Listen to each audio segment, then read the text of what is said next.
नाज़रीन अस्सलाम वालेकुम, मैं हूं आपका मेज़बान अदनान हैदर। आप देख रहे हैं programme dialogue live Islamabad studio से। बात करेंगे आज हमज़ा शहबाज की प्रेस कॉन्फ्रेंस और उससे पहले नैब पहुंची हमज़ा शहबाज की हमशीरा के घर और नोटिस सर्व किया, जिस पर ट्वीट किया गया, जिस पर सोशल मीडिया पर बयानात दिए गए। तर्जुमान पाकिस्तान मुस्लिम लीग नून मरियम औरंगज़ेब की जानिब से, और ट्वीट में कहा गया कि नैब ने घेराव किया है और नैब गिरफ्तारी के लिए गई है, नैब पुलिस लेकर गई है। मुख्तलिफ बयानात दिए गए बगैर किसी तस्दीक के, जिसको बाद में नैब के ज़राए ने कन्फर्म किया कि सिर्फ नोटिस डिलीवर करने ही नैब की टीम वहां पहुंची थी, गो पुलिस भी उनके साथ थी। इसके बाद हमज़ा शहबाज ने प्रेस कॉन्फ्रेंस की और इल्ज़ामात आयद कर दिए नैब पर और डीजी नैब पर। साथ में ये भी कहा कि डीजी नैब ने उनको ये ऑफ़र की थी कि अगर हुकूमत से मामला सेटल डाउन कर लिए जाएंगे तो नैब उनके खिलाफ कार्रवाई रोक देगा। एक सीरियस एलिगेशन है जो हमज़ा शहबाज ने आज प्रेस कॉन्फ्रेंस करते हुए नैब पर इल्ज़ाम आयद किए। सवाल ये पैदा होता है कि नैब कार्रवाई करती है, नैब का ऑब्जेक्टिव है मुल्क में नेशनल अकाउंटेबिलिटी को मेंटेन कर सके। अकाउंटेबिलिटी के लिए होने वाली गिरफ्तारियां, लिए जाने वाले रिमांड के बाद पॉइंट स्कोरिंग शुरू हो जाती है। पॉलिटिकल पॉइंट स्कोरिंग के बाद मुल्क के अंदर सियासी गहमा गहमी भी अरूज पर हो जाती है। हमने देखा है कि जब से पाकिस्तान मुस्लिम लीग नून की क़यादत को नैब ने रिमांड पर लिया है, साथ साथ उनकी ज़मानतें भी हैं, नैब बार बार उनको नोटिस सर्व भी करता है ताकि तहकीकात की जा सकें। लेकिन पाकिस्तान मुस्लिम लीग नून की जानिब से मुसलसल इल्ज़ाम आयद किया जाता है कि नैब की तमाम कार्रवाइयाँ जो भी नैब करता है वो पाकिस्तान तहरीक इंसाफ और मौजूदा हुकूमत के कहने पर की जाती हैं। साथ में अगर हम बात करते हैं पाकिस्तान पीपल्स पार्टी की, तो जहां पाकिस्तान पीपल्स पार्टी की क़यादत को नैब के केसेस का सामना है, उनकी जानिब से भी ज़रदारी साहब और बिलावल भुट्टो की जानिब से भी बार बार ये इल्ज़ाम आयद किया जाता है कि मौजूदा हुकूमत नैब को इस्तेमाल कर रही है, नैब को इस्तेमाल कर रही है ताकि सियासी इंतकाम का ज़रिया बनाया जा सके। सवाल ये पैदा होता है कि नैब की जानिब से बनाए जाने वाले केसेस तमाम पॉलिटिकल पार्टीज़ और member national and provincial assemblies पर क्या ये साबित हो पाएंगे, या नैब के बनाए जाने वाले केसेस से कुछ नहीं निकलेगा। नैब की कारकर्दगी भी एक बहुत बड़ा सवालिया निशान है।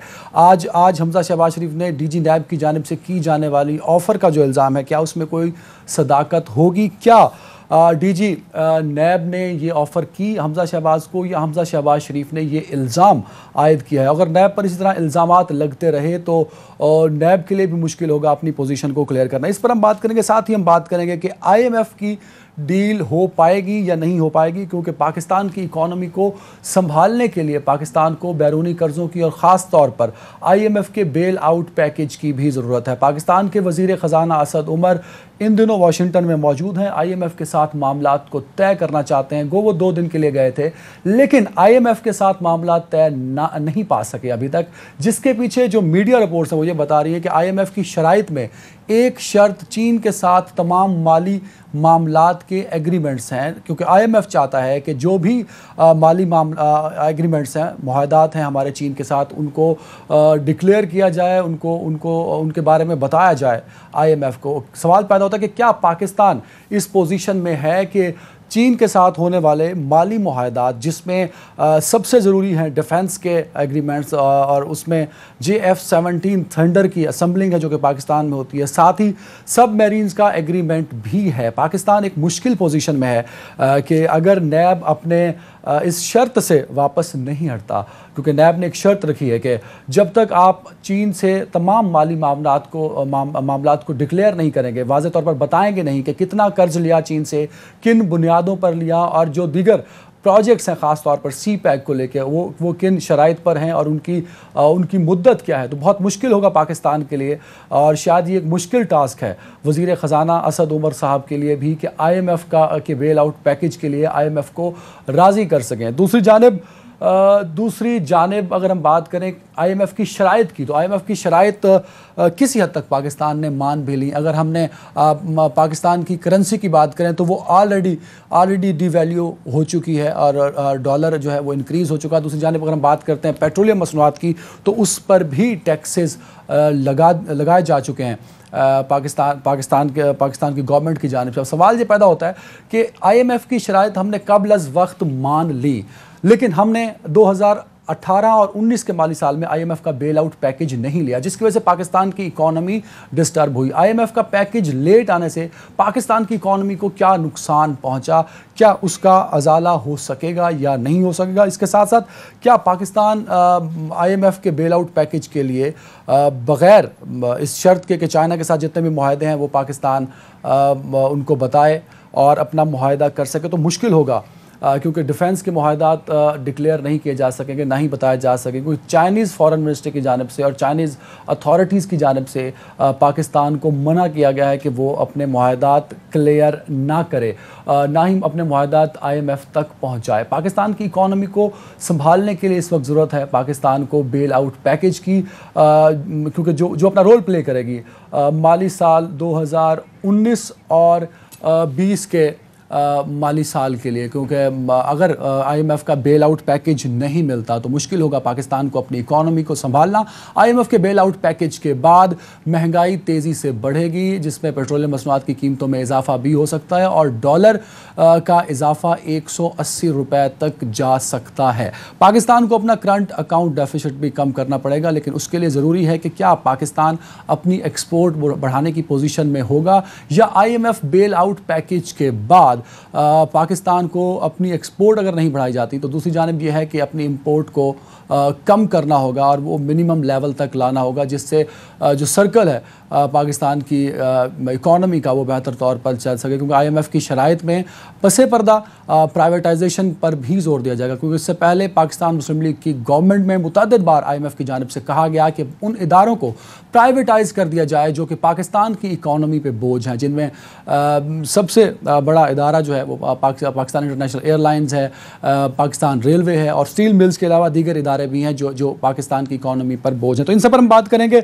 लेकिन हमें ज्वाइन किया है डॉक्टर फारूक सत्तार ने। आज हम डॉक्टर फारूक सत्तार से बात करेंगे कराची की सियासी हालात के हवाले से। डॉक्टर साहब खुशामदीद कहूँगा मैं आपको, आप थोड़ा लेट हैं, स्टूडियो नहीं पहुँच सके, लेकिन कराची के सियासी हालात में क्या तब्दीली आई?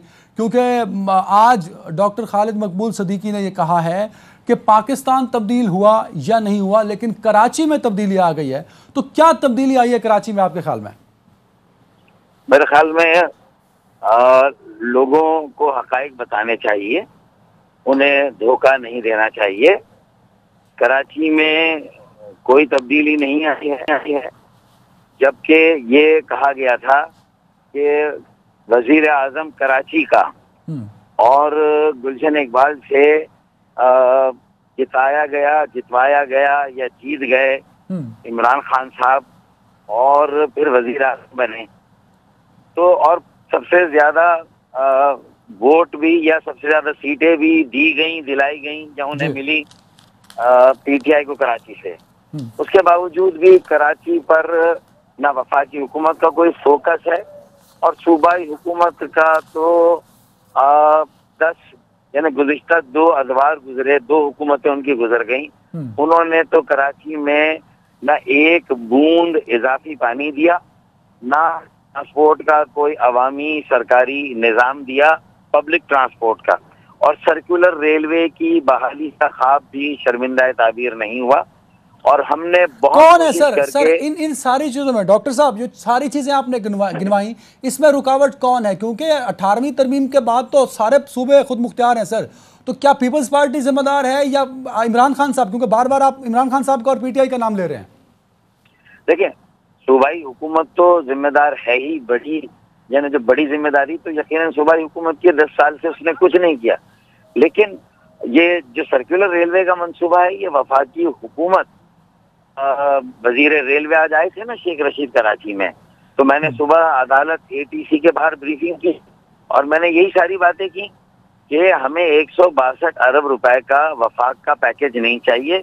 ऊपर टूटे फूटे उन्होंने टुकड़े किए हैं, 10 मंसूबे ट्रांसपोर्ट के दिए, उन्होंने 7 मंसूबे निकासी आपके दिए टुकड़ों में।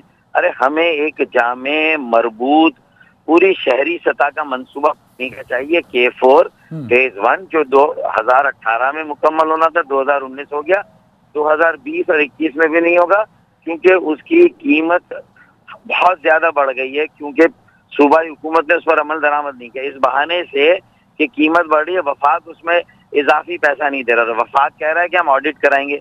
अब अगर 6 माह और ऑडिट में लग गए तो जो गर्मियां आ रही हैं, इन गर्मियों में मुझे डर और खौफ है कि फसादात होंगे पानी की कमी को लेकर, और अल्लाह ना करे वो फसादात तब्दील हो जाएंगे लिसानी फसादात में, और कराची जिसको बड़ी मुश्किल से बदअमनी कौन जिम्मेदार कौन होगा सर? जिम्मेदार कौन होगा अगर फसादात हो जाते हैं और अगर अवाम वाकई इस मर्तबा बाहर निकलेगी तो हु इज रिस्पॉन्सिबल?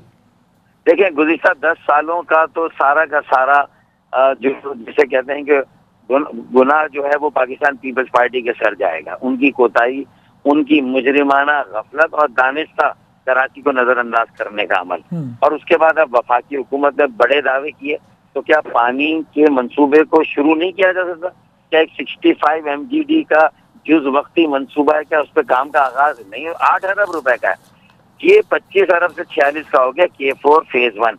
मैं ये कहता हूँ 162 अरब वापस ले लें, हमें 100 अरब सर्कुलर रेलवे की बहाली के दे दें, और हमें 75 अरब K4 सर सर्कुलर रेलवे पे तो कह दिया ना सर फारूक साहब, सर्कुलर रेलवे पे तो शेख रशीद साहब ने वाज़े तौर पे कह दिया कि जो डिजाइन की रिस्पॉन्सिबिलिटी है, प्रोजेक्ट की रिस्पॉन्सिबिलिटी है, इनिशियल पेपर वर्क करना है वो प्रोविंशियल गवर्नमेंट ने करना है। बकौल शेख रशीद साहब के अगर प्रोविंशियल गवर्नमेंट अपना सारा काम मुकम्मल कर लेती है तो शेख रशीद साहब फौरन काम शुरू कर देंगे सर्कुलर रेलवे पे। देखिए, मैं ये समझता हूँ कि 7वां 8वां महीना है PTI की हुकूमत को, और अगर अब आके वो ये वाली बात कर रहे हैं, उनके गवर्नर यहाँ बैठे हैं, उनके इल्म में ये बात होनी चाहिए थी।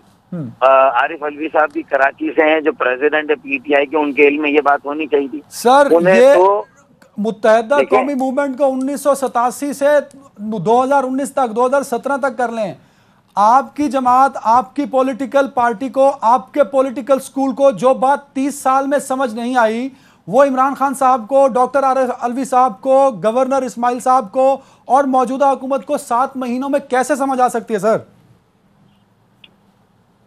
देखिए, एक तो आवाज शायद आपकी कट रही है, कुछ रिसेप्शन में प्रॉब्लम है, सिग्नल में प्रॉब्लम लग रहा है। लेकिन मैं ये कहूंगा कि देखिए, MQM की कोताही कहें, उसकी मसलहत कशी कहें, उसकी नाअहली कहें, लेकिन MQM के पास एक ड्रॉबैक ये था कि वो कराची की जमात थी, लेकिन उसका अपना वजीर आजम और काबीना में अक्सरियत नहीं थी। देखें, नवाज शरीफ साहब थे वजीर आजम, हम कहते रहे, कहते नहीं किया, हम समझाते रहे CPAC में शामिल करें, एहसन इकबाल को, शाहिद खाकन अब्बासी फिर वजीर आजम बने उन्हें, लेकिन वो शामिल नहीं करवाया। हमने चीन की हुकूमत से बात की, सफीर कराची में सफीर, उनके सफीर इस्लामाबाद में मुकीम उनके सफीर, दोनों से बात कर ली थी, और वो मंसूबा कह रहे हम कर देंगे अगर हुकूमतें सूबाई और वफाकी हमसे बात करें, लेकिन उन्होंने किया। अब तक CPAC में ही मंसूबा सर्कुलर रेलवे का शामिल नहीं हुआ। तो देखिए, हमारी तो कोताही गलती की वजह से तो चले, हम इलेक्शन में हम हार गए, हरा दिए गए, दोनों बातें हो गई ना। तो अब तो मतलब है कि आपकी आजमाइश और कसौटी शुरू हुई है ना, और आपका मतलब फारूक सत्तार साहब पिछले 30 साल से अगर शुरू करते हैं तो कसूर पहले पीपल्स पार्टी का था, फिर पाकिस्तान मुस्लिम लीग नून का हुआ, फिर अब आके तहरीक इंसाफ का हो गया। मतलब वहां के पॉलिटिकल स्कूल का, पॉलिटिकल तबके का, उस शहर के उन लोगों का जिन्होंने लाखों वोट लिए, उनका कोई कसूर नहीं है। नहीं, उनका कसूर भी है, मैं ऐसे कैसे कह सकता हूँ? उनका कसूर ये है कि मुख्तलिफ हुकूमतों में शामिल ना रहते ना, जब भी शामिल हुए। बिल्कुल सर, मैं यही पूछूंगा आपसे ब्रेक के बाद कि क्यों आप शामिल होते रहे अपने फायदे के लिए। वक्त ब्रेक का, बढ़ते हैं ब्रेक की जानिब।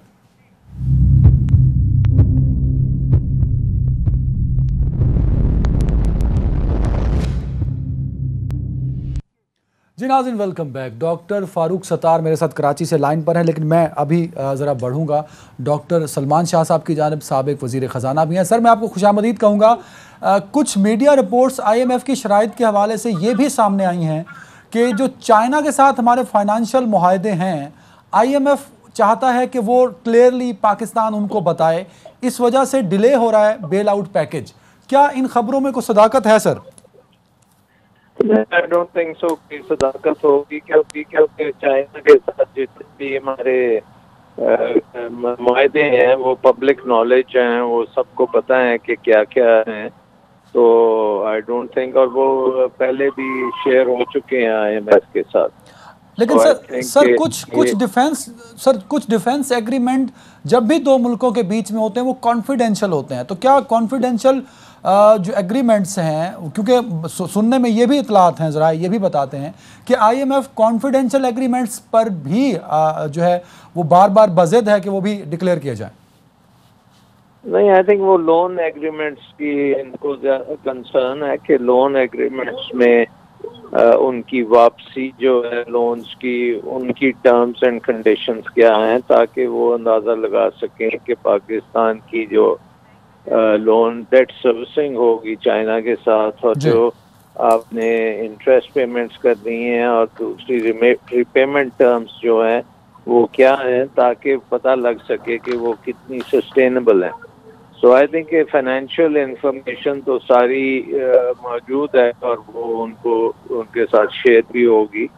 ये कहना कि वो कोई डिफेंस अरेंजमेंट्स करना चाह रहे हैं तो उसमें ऐसी कोई नहीं ख्याल। सर सी पैक को लेके यूएसए के बहुत सारे तहफ़्फ़ुज़ात हम हमेशा सुनते भी आए हैं, कितना इन्फ्लुएंस हो सकता है अमेरिका का आईएमएफ की बेल आउट ग्रांट जो अब पाकिस्तान को मिलने जा रही है, कितना हर्डल क्रिएट कर सकता है अमेरिका सर?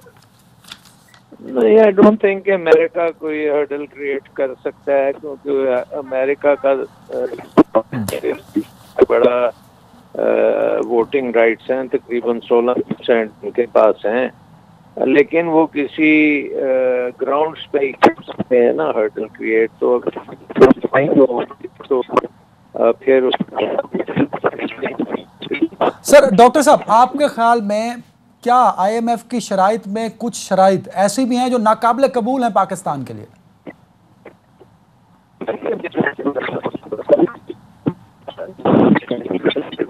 सर शायद आपकी आवाज़ क्लियर नहीं आ रही, मैं ज़रा इनको दोबारा मिला दीजिए डॉक्टर साहब को, क्योंकि पाकिस्तान और आईएमएफ के दरमियान जो मुआहदा है वो अभी तक तो नहीं हो सका, आज तो नहीं हो सका, लेकिन वज़ीर ख़ज़ाना बड़े पुरुम्मीद नज़र आते हैं कि ये बेल आउट पैकेज जो है वो मिल जाएगा पाकिस्तान को, लेकिन जो शराइत हैं उन शराइत से पाकिस्तान के अंदर महंगाई बढ़ेगी और तारीख़ की सबसे बुलंद तरीन सतह पर ये महंगाई जाएगी। जो रोज़मर्रा की चीज़ें हम इस्तेमाल कर रहे हैं, जिसमें दूध है, चीनी है, सब्जियां और फ्रूट्स हैं, इनकी कीमतें बढ़ जाएंगी। पाकिस्तान का एक्सपोर्ट जो है वो भी मुतासर होने का ख़तरा है। लेकिन बतौर वज़ीर ख़ज़ाना के और वज़ारत ख़ज़ाना के भी बकौल जो रिपोर्ट्स इंटरनेशनल ऑर्गेनाइजेशंस की हैं, ख़ुद स्टेट बैंक की रिपोर्ट्स भी ये कहती हैं कि पाकिस्तान के पास दूसरा कोई रास्ता नहीं है सिवाय आईएमएफ के बेल आउट पैकेज के। पर तो फिर सवाल ये पैदा होता है, एहतशाम साहब मेरे साथ लाइन पर हैं। एहतशाम साहब खुशामदीद कहूँगा मैं आपको। आईएमएफ के शराइत में कुछ शराइत सर ऐसे भी हैं जो नाकाबिले बर्दाश्त हैं, नाकाबिले कबूल हैं पाकिस्तान के लिए, जिसमें सी पैक और चाइना के साथ सर फाइनेंशियल एग्रीमेंट्स हैं। क्या स्टैंड होना चाहिए या हो सकता है पाकिस्तान का सर? देखिए अदनान, जहाँ तक चाइना का ताल्लुक है, सी पैक का ताल्लुक है, इस तरह के दो और इशूज हैं, उस पर तो शायद उनका बड़ा जिसको कहना चाहिए आईएमएफ जो है ना वो इनडायरेक्टली इस पर बात करेगा और उन्होंने बात की होगी। लेकिन अमेरिकन आपको पता है जिस तरीके से इस मसले में बड़ा स्ट्रांगली बात करते हैं, सोचते हैं इंडिया की लाइन ली जाती है इस हवाले से, उनका ये ख्याल है कि चाइना के जो लोन लिए गए हैं वो पे ऑफ करने के लिए आईएमएफ पैसा लिया जाता है। असल बात ये नहीं है।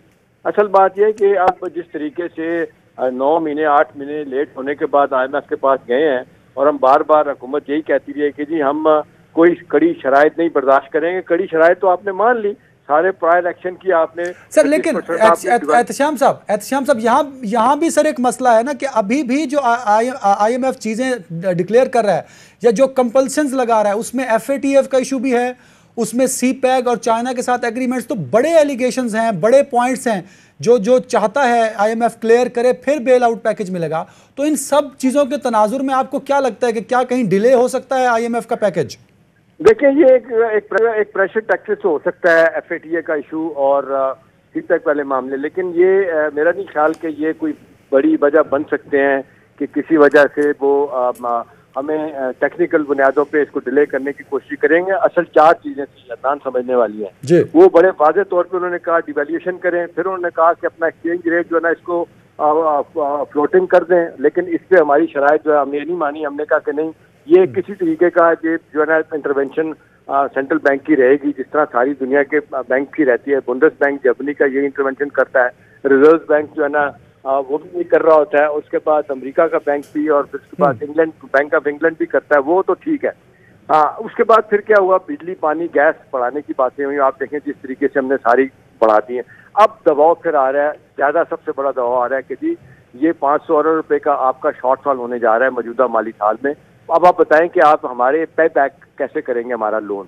उसके लिए वो कहते हैं कि जी आपके पास कोई ऑप्शन नहीं है सिवाय इसके कि आप नए टैक्स लगाएं, डायरेक्ट टैक्स लगाएं, इनडायरेक्ट टैक्स न लगाएं, जो ऑलरेडी 70% हुआ है। दूसरा वो कहा जा रहा है, जो इत्तलात है कि बिल्कुल सही। अच्छा साहब, बहुत बहुत शुक्रिया आपका। नाज़रीन, वक्त ब्रेक का, बढ़ते ब्रेक की जानिब।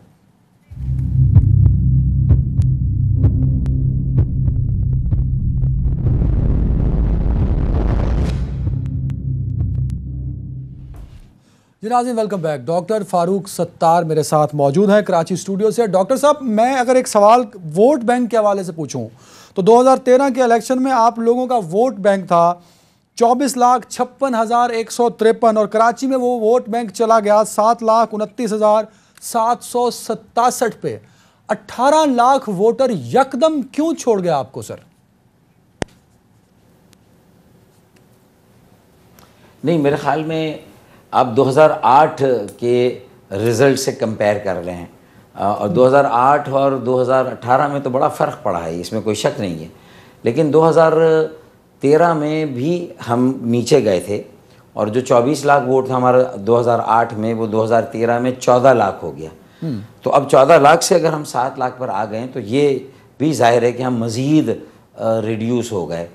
तो मैं इसमें मेरे ख्याल में यही कह सकता हूँ कि गुज़िश्ता कई सालों से जो सिंध के शहरी इलाक़ों में जो हालात रहे, एक ऑपरेशन था, एक जबर था, फिर आपको मालूम है कि जो लंदन में MQM के बानी हैं उनकी तरफ से जिस तरह की एक सूरत हाल मुसलसल रही, वो भी एक गैर यकीनी की सूरत हाल पैदा करती रही। लोगों में MQM के साथ जो एक अटैचमेंट थी वो भी वक्त के साथ कमज़ोर होती चली गई, और लोग मायूस भी हो रहे थे। फारूक साहब, फिर उसके बाद आप अलहदा हुए, आपको MQM से अलहदा कर दिया गया, इस पर अवामी रिएक्शन नहीं आया सर? क्या अवाम को तकलीफ नहीं हुई, या अवाम ने कबूल कर लिया कि हमें नहीं चाहिए फारूक सत्तार?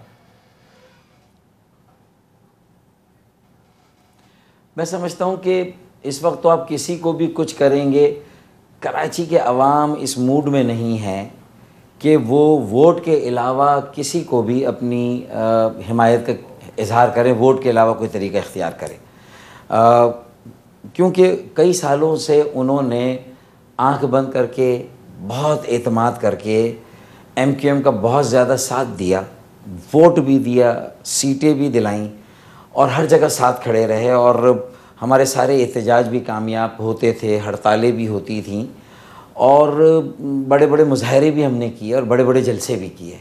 लेकिन मैं समझता हूँ कि वो एक फेज़ था जो कि कई वजूहात है जिसकी वजह से जाहिर है कि अब ये वो MQM नहीं रही है, इसमें बिल्कुल कोई कलाम नहीं है। लेकिन इस MQM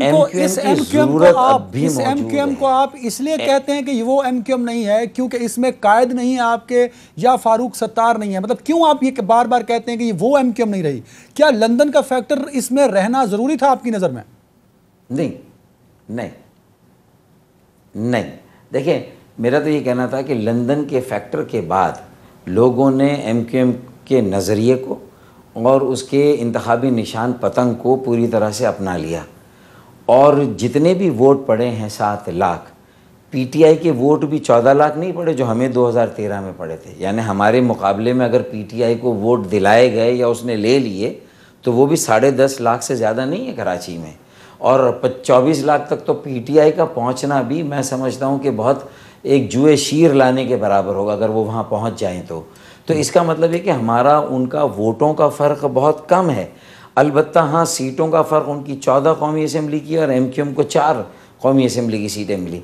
लेकिन मैं बताना ये चाह रहा हूँ कि हमारे वोट बैंक में जो कमी आई वो तो अपनी जगह आई, और हमारी परफॉर्मेंस 2003 से 2008 तक जो बेहतरीन परफॉर्मेंस रही, मुशर्रफ साहब के दौरे हुकूमत में जिस तरह बल्दियाती इख्तियारात और वसाइल मिले, क्या बेहतरीन रही? फारूक सत्तार साहब, क्या बेहतरीन परफॉर्मेंस रही? जिस परफॉर्मेंस को आप बेहतरीन परफॉर्मेंस कह रहे हैं, क्या वो बेहतरीन है जब बोरी बंद लाशें मिला करती थी, जब कर्फ्यू लगा करता था, जब लोगों में खौफ व हिरास था, उस शहर में रोशनियां नहीं थी? आप किस टाइम को सर कह रहे हैं कि वो बेहतरीन टाइम था? वो तो मेरे ख्याल में बदतरीन टाइम था कराची की आवाम के लिए सर। नहीं, ऐसा नहीं है। माजी की मुख्तलिफ दहाइयों और वक्तों के सारे डब्बों को एक दूसरे के साथ गुडमुड ना करें। 2000 की दहाई जिसकी मैं बात कर रहा हूँ, उसमें जो जराइम की शरह थी, जो तशद्दुद था, अगर आप उसको देखेंगे तो आपको वो 1990 से लेकर 2000 तक जो तशद्दुद हुआ है उसके मुकाबले में नुमाया फ़र्क नज़र आएगा। और तरक्की का अमल आपको वाज़े तौर पर, नुमाया तौर पर नज़र आपको आएगा। उसमें देखें, under passes, by passes, over passes बने, कराची में सिग्नल फ्री कॉरिडोर बने, 100 मिलियन गैलन इजाफी यौमिया पानी कराची को फ़राहम हुआ K3 की शक्ल में। मेरे ज़माने में 1997 में K2 की शक्ल में 100 मिलियन गैलन इजाफी पानी मिला। लेकिन हमारे 2 अदवार के बाद पीपल्स पार्टी के 10 सालों में, जिसमें हम पीपल्स पार्टी के साथ थे, जो हमारा आप गुनाह कहें, बड़ी फहूश और संगीन सियासी गलती कहें कि कराची को, सिंध के शहरों को और पूरे सिंध को कुछ नहीं मिला, फिर भी हम चिमटे रहे पीपल्स पार्टी के साथ, मसलहतों का सर फारूक भाई, यही तो मेरा सवाल है। फारूक भाई, जब से मैंने होश संभाला, आप लोग पहले मुशर्रफ साहब के इत्तेहादी बने, फिर आप लोग पीपल्स पार्टी के इत्तेहादी बने, फिर आप लोग नून लीग के इत्तेहादी बने, फिर आपके ही साथी पाकिस्तान तहरीक इंसाफ के इत्तेहादी बने।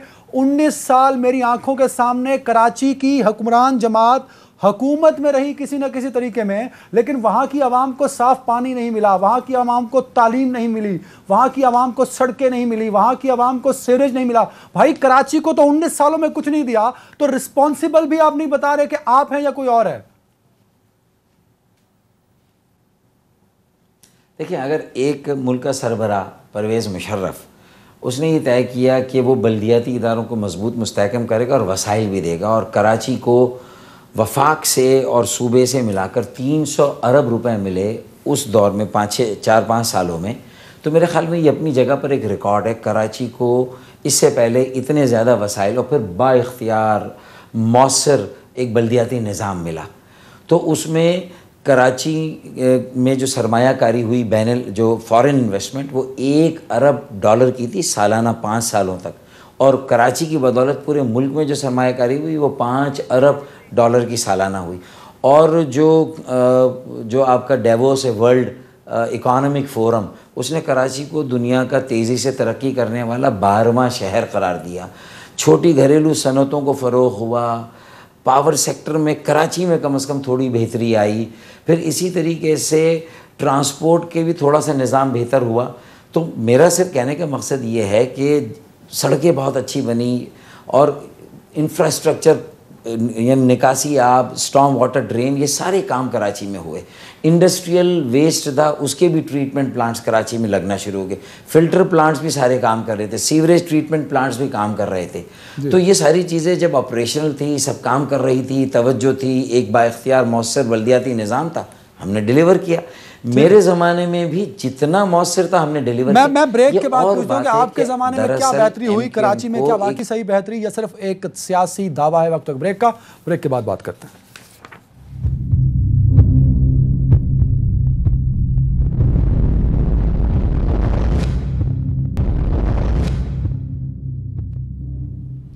Welcome back. Doctor Farooq Sattar साहब, मार्च 2016 में पहली प्रेस कॉन्फ्रेंस पाकिस्तान आने के बाद पीएसपी के सरबराह मुस्तफ़ा कमाल ने की। आप उनकी प्रेस कॉन्फ्रेंस को कितना सच मानते हैं? कितने % उसमें सच था?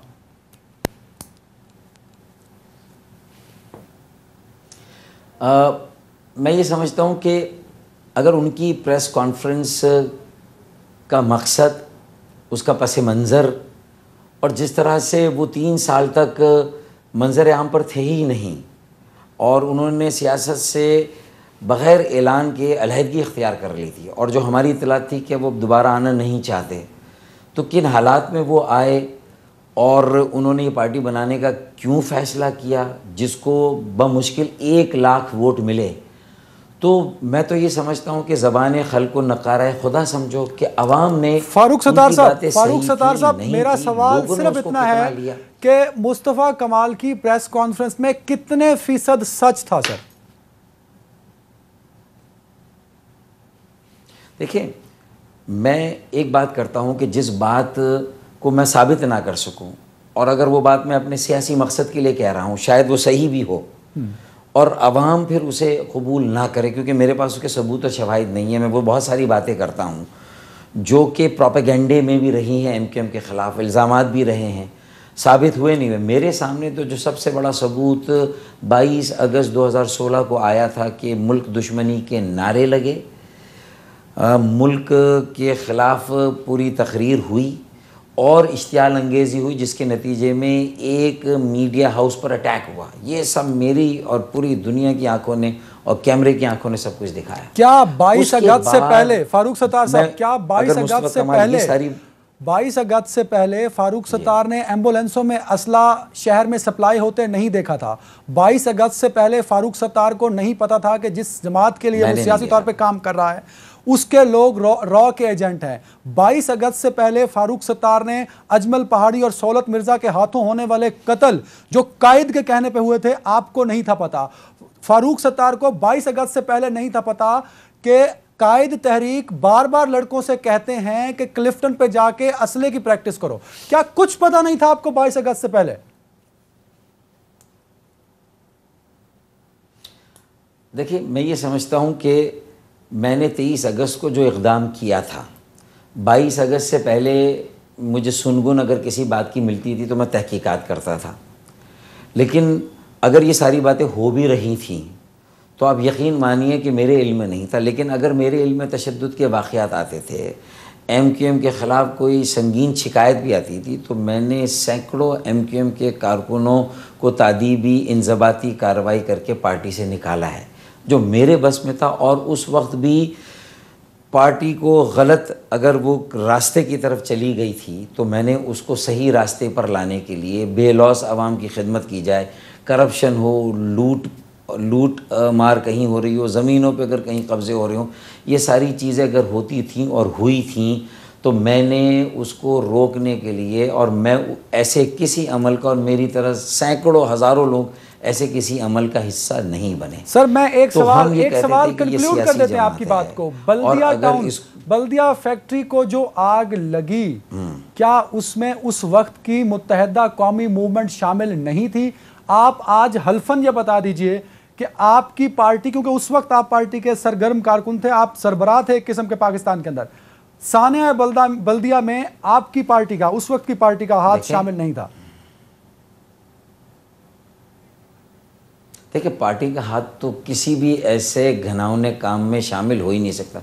पार्टी के अगर कुछ लोग ऐसे या इसी तरह के किसी भी घिनौने जुर्म और बदतरीन जो इंसानियत सोच सलूक किसी के साथ हो उसमें शरीक हो, तो मैं समझता हूँ कि या तो फिर मैं पार्टी में नहीं रहूँगा या वो पार्टी में नहीं रहेगा। लेकिन आज तक इस कज़िये का हल पाकिस्तान के रियासती इदारे अपनी तमाम तर तहकीकात के बावजूद भी इंसदाद दहशतगर्दी की कोर्ट में ये मुकदमा है। इसी तरह रॉ का एजेंट होना, रॉ के साथ साजबाज या कोई उनकी इन्वॉल्वमेंट, उसके भी इल्ज़ामात हर तरह के हैं। लेकिन आज तक कोई एक मुकदमा भी पाकिस्तान की किसी अदालत में साबित नहीं हो। बहैसियत प्रोफेशनल एंकर आप और आपके चैनल को भी इसको हतमियत के साथ नहीं लेना चाहिए, लेकिन शक व शुबे को रखे। लेकिन मैं ये चाहता हूँ कि एक मरतबा ये सारी बातें प्रूफ होनी चाहिए। बल्दिया फैक्ट्री इंसिडेंट केस अभी भी है, गवाहियाँ शुरू हो गई हैं। सर 12 साल से तो नहीं हुआ। फारूक सत्तार साहब एक सवाल मैं पूछना चाहूँगा आपसे, 22 अगस्त के बाद आपका लंदन कितनी दफ़ा राब्ता हुआ? सर 22 अगस्त के बाद लंदन एमक्यूएम से कितनी मरतबा आपने राब्ता किया आज तक? मैंने एक मरतबा भी रब्ता नहीं किया। वहाँ से भी कोई फ़ोन आया, मैंने एक मरतबा भी उसको किसी फ़ोन का जवाब, मेरा कतई और कतई कोई रब्ता, कोई ताल्लुक़ लंदन से, अल्ताफ़ हुसैन साहब से या लंदन में जो लोग एमक्यूएम लंदन के लोग काम कर रहे हैं, मेरा किसी से भी कोई रब्ता नहीं। और अगर एमक्यूएम लंदन के लिए कुछ लोग यहाँ भी काम कर रहे हैं, लंदन रॉ के लिए, क्या एमक्यूएम लंदन रॉ के लिए काम करती है, हाँ या ना? देखें, मेरे पास इसके सबूत नहीं है, मैं भी कुछ बातें सुनता था, लेकिन वो कभी भी पाए सबूत तक या ये हतमियत के साथ वो बात मेरे सामने नहीं आई। बिल्कुल सही, बहुत मुस्तफा शुक्रिया कमाल डॉक्टर साहब ने फारूक सारी साहब, बात आपने वक्त दिया। नाज़रीन, अपना ख्याल रखिएगा। अल्लाह हाफ़िज़।